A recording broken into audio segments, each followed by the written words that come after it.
गुंजन जी, यहाँ आवाज सिन्हा जी, सभी जिलों के आई अध्यक्षा, महिला कांग्रेस की तमाम हमारी बहनें और हमारे पत्रकार बंधुओं।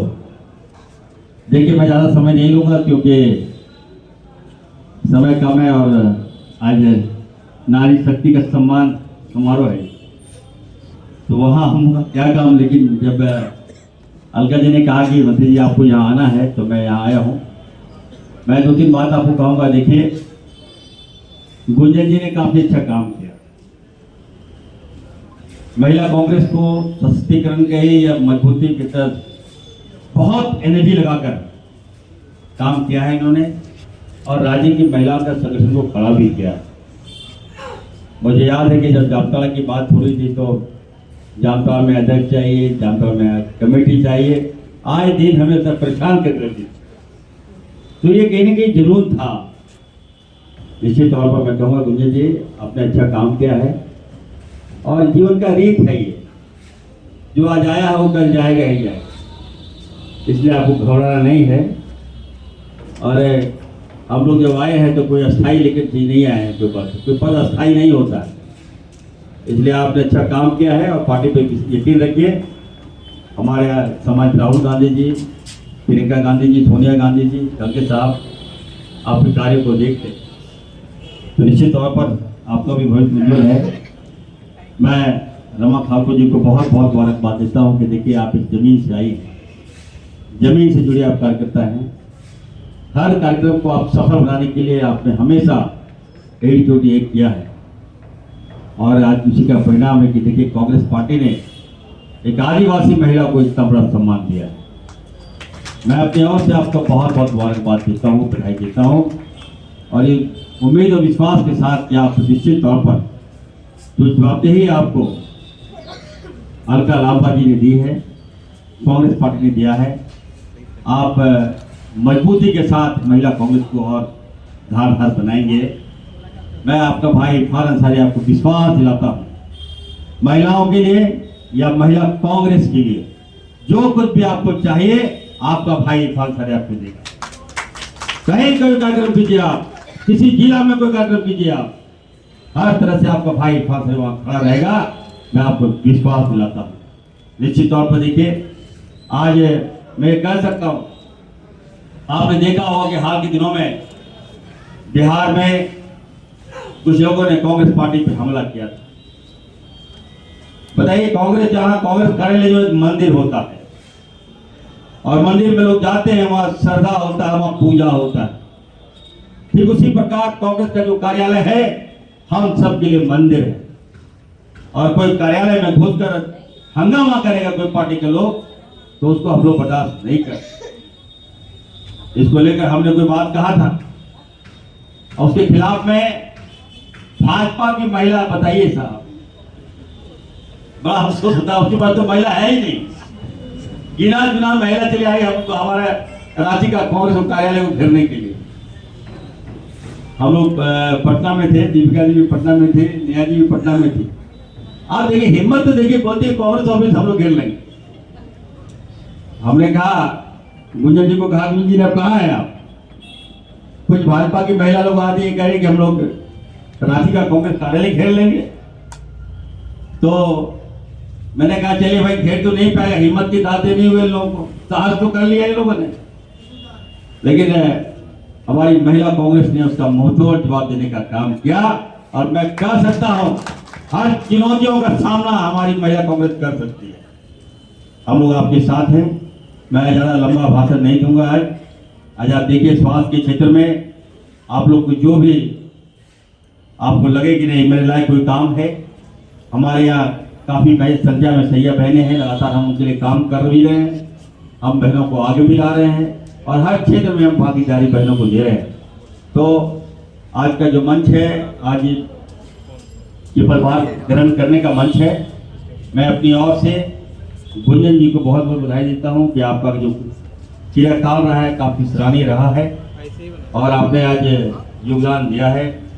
रमा ठाकुर जी किसी पहचान के मोहताज नहीं है, कांग्रेस पार्टी में आप हैं, काफ़ी अच्छा आपने काम किया है, और एक चुनौती भरा पद आपको मिला है।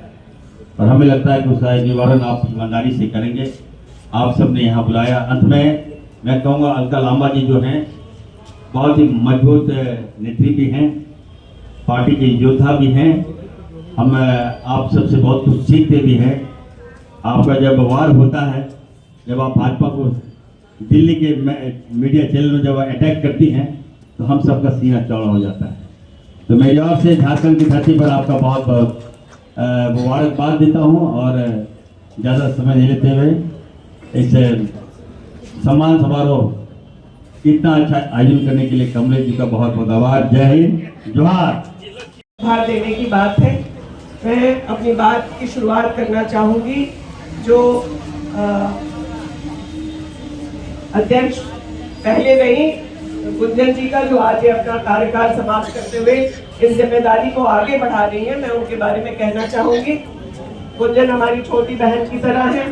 उन्होंने महिला कांग्रेस से अपनी राजनीति की शुरुआत कर यूथ कांग्रेस में भी बहुत सक्रियता से अपनी पहचान बनाई और संगठन की महिलाओं के साथ दिन रात निरंतर उन्होंने प्रयास किया कि उनके मान सम्मान और उनके मुद्दों की लड़ाई को वो ताकत से लड़े। एक अच्छा कार्यकाल उनका रहा और मैं यही कहना चाहूँगी राष्ट्रीय अध्यक्ष महोदय से कि जो महिलाएं अपने कार्यकाल को सफलता से पूर्ण करनी है, वो चाहे हमारी अध्यक्ष गुंजन सिंह जी हो या अन्य, उनका एक सम्मानजनक आगे की जिम्मेदारी उनकी सुनिश्चित होनी चाहिए। मुझे पूरा भरोसा है कि संगठन में राष्ट्रीय अध्यक्ष होने के नाते आप और हम लोगों के बहुत सम्मानित प्रदेश अध्यक्ष आदरणीय श्री केशव महतो कमलेश जी इस बात को सुनिश्चित करेंगे। आज यह मौका है जब हम लोग नए अध्यक्ष का स्वागत भी कर रहे हैं। कमा जी हमारे मित्र हैं और मैं यही कह सकती हूँ कि इस समय इससे बेहतर कोई विकल्प नहीं हो सकता था। उन्हें संगठन का अनुभव है, उनको उनकी राजनीतिक परिपक्वता बहुत है और साथ ही साथ उन्हें गवर्नेंस का भी। वो खुद हम लोग तो एक विधायक के क्षेत्र से को रिप्रेजेंट करते हैं, लेकिन मेयर होने का मतलब है आप संविधान के सभी का प्रतिनिधित्व बहुत अच्छे से किया। मुझे उम्मीद है कि महिला कांग्रेस को भी एक मजबूत आवाज देने का वो काम करेंगी और साथ ही साथ संगठन की महिलाओं के मान सम्मान को बढ़ाने का, उनकी जिम्मेदारियों को, उनकी उम्मीदों को पूरा करने का काम आपके कार्यकाल में होगा। आदरणीय बालमुचु जी ने जो डायरेक्शन दिया है आने वाले चुनाव को लेकर, वो हमारी भी भावना है कि आने वाले निकाय चुनाव हो, आगे विधानसभा चुनाव हो, लोकसभा चुनाव हो, उसकी तैयारी महिला कांग्रेस अब से करेगी। तो महिलाओं की क्या भूमिका अब राजनीति में रह गई आप देख रहे हैं। सिर्फ वोटर्स ही नहीं बल्कि वो पूरे चुनाव को प्रभावित कर रही हैं। उसमें उनका सशक्त नेतृत्व कैसे बाहर निकल के आए, ये बड़ी जिम्मेदारी होगी और हम लोग संगठन से निकल करके आए। आज महिलाओं के हिस्से का प्रतिनिधित्व हमारे पास या हमारी छोटी बहन शिल्पी नेहा तिर्की के पास है, तो हम लोग उस जिम्मेदारी को भी समझते हैं और पूरी ताकत से संगठन में हम लोग पहले से भी लगे रहे और आगे भी जिस प्रकार से हमें सहयोग करना चाहिए हर तरह से हम लोग वो करेंगे। यही बात मैं कहना चाहती हूँ। अलका जी, आपका झारखंड में फिर से स्वागत है। आप लगातार जो है संगठन के में महिलाओं का मनोबल बढ़ाने के लिए प्रयासरत है और हम लोगों के राज्य में भी हम लोग सरकार में है, लेकिन कुछ बातें जो पेंडिंग है उस पर हम लोग अध्यक्ष जी का भी ध्यान दिलाएं और आपसे भी बात हुई है। महिलाओं को कैसे उनकी हिस्सेदारी सरकार में हो अन्य स्तरों पर, उसमें आप लोगों की मदद चाहिए होगी। इन्हीं बातों के साथ मैं यही कहना चाहूँगी, आप बार बार झारखंड आए। यहाँ की महिलाएं जो राजनीतिक रूप में सशक्त है वो आपको सुन के देख के प्रेरित होती रहती है और यहाँ के संगठन को भी बहुत ताकत मिलेगी। मैं एक बार फिर से नई अध्यक्ष हमारी रमा तलको जी को बधाई देती हूँ। में जगह मिल सके, हमारी आवाज को सुनी जा सके, तो इस सुचारूपण के लिए आपको तहे दिल से धन्यवाद है कुंदन जी। और विशेष रूप से हमारी जो नए मनोनीत हमारी कांग्रेस अध्यक्ष हैं रमा खालको जी, उनको भी हम बहुत बहुत शुभकामनाएं देना चाहते हैं और आशा करते हैं कि जो भी जिम्मेवारी है उसको आप अपने लंबे अनुभव का लाभ लेते हुए बहुत बखूबी तरीके से आप निभाएंगे और जो महिला कांग्रेस का स्तर है झारखंड में उसको ऊंचाइयों में ले जाने का काम आप निश्चित रूप से करेंगे। विशेष रूप से मैडम अलका को हम कई दिल से धन्यवाद करना चाहते हैं कि आप एक क्षण भी कोई भी ओकेजन आप नहीं छोड़ते हैं जिसमें आप संगठन का मनोबल को ऊपर बढ़ा सके। आज इस महत्वपूर्ण कार्यक्रम में आपका रहना, आपकी उपस्थिति इस कार्यक्रम का महत्व को और ज्यादा बढ़ाता है। आपके यहाँ आने के लिए सोफिया जी भी राजस्थान से आई हुई हैं, आप दोनों यहाँ आए हैं हमारे संगठन को और धारदार बनाने के लिए। उसके लिए आप लोगों को बहुत बहुत धन्यवाद है। जोहार। विधानसभा और लोकसभा तक क्यों नहीं महिलाओं को भागीदारी मिलनी चाहिए। 33% महिला आरक्षण पास कर दिया, झुनझुना पकड़ा दिया, कानून बन गया है कि हाँ अब विधानसभाओं में, देश की लोकसभाओं में भी महिलाएं चुनकर आ सकती हैं। कानून बन गया, लेकिन कानून लागू नहीं कर रही है। ये धोखा है या नहीं? किसी को भूख लगी है, आप खाना बनाते हैं, परोस देते हैं और शर्त लगा देते हैं खाना खाना नहीं है, तो क्या फायदा उस खाने का कि खाना बन गया, भूखा है, थाली में खाना है, हाँ, लेकिन खाना खा नहीं सकते। तो वही महिला आरक्षण है, पास कर दिया, लागू नहीं करते, महिला को रोका जा रहा है। उसकी लड़ाई महिला कांग्रेस पूरे देश में सड़क से संसद तक लड़ रही है। आज 1 दिसंबर है, आज 1 दिसंबर को देश की संसद का सत्र शुरू हो गया जो 19 दिसंबर तक चलेगा। और इस हर बार जब संसद का सत्र शुरू होता है तो महिला कांग्रेस महिला आरक्षण को लागू करने की मांग, महिलाओं की सुरक्षा की मांग, महिलाओं के राजनीतिक, आर्थिक, सामाजिक न्याय, हक, अधिकारों की आवाज को बुलंद करती है। जो आप फिर कल दिल्ली पहुंचेंगे और जब तक संसद सत्र चलेगा हम देश की सरकार को घेरने का काम करेंगे। 14 दिसंबर को चलो दिल्ली के नारे के साथ आपको मैं आमंत्रित करती हूँ। 14 तारीख को दिल्ली भारत की राजधानी के रामलीला मैदान में हमारे नेता श्री राहुल गांधी जी ने देश में आह्वान किया है कि आपको दिल्ली पहुंचना होगा। आपको दिल्ली की तानाशाह सरकार की नींव को हिलाना होगा, क्योंकि ये सरकार संविधान की हत्या कर रही है। संविधान में मिले लोकतंत्र के अधिकार, एक वोट की हत्या कर रही है, वोट चोरी कर रही है। जिसका वोट है उसका वोट काट दिया गया। किसका वोट कटा?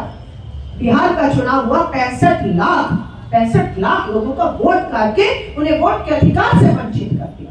उसका एक वोट का अधिकार नहीं छीना, उसके बाकी के अधिकार छीन लिया आपने। पूछा कैसा काटा, किसका काटा, कहां काटा, क्यों काटा? जवाब दो। तानाशाह सरकार दिल्ली और बिहार की कहती है, चुनाव आयोग कहता है, जवाब नहीं देगी। अदालत का आदेश आता है, 65 लाख वोट किसका कटा, कहां कटा, पता लगा तो ये वोट गरीब, दलित, आदिवासी का कटा था, क्योंकि वो भाजपा की सरकार नहीं चाहता। तो आज 14 दिसंबर को मैं अपनी सभी बहनों को कहूँ, हमारी महिला नेता बैठी हुई है, मंत्री है, मैं अपनी महिला अध्यक्ष और पूर्व अध्यक्ष और प्रदेश अध्यक्ष से कहती हूँ, जितनी भी महिलाएं 14 दिसंबर दिल्ली पहुंच सकती हो, आपको पहुंचना होगा। इस संविधान और लोकतंत्र की रक्षा का हमें एक जिम्मेदारी मिली है, हमें आवाज बुलंद करके। और पूरी उम्मीद करती हूँ आप महिलाएं के आने जाने की, वहां रहने की, रामलीला मैदान में इस आवाज में शामिल होने की आप सबकी जो व्यवस्था है, प्रदेश महिला कांग्रेस, प्रदेश कांग्रेस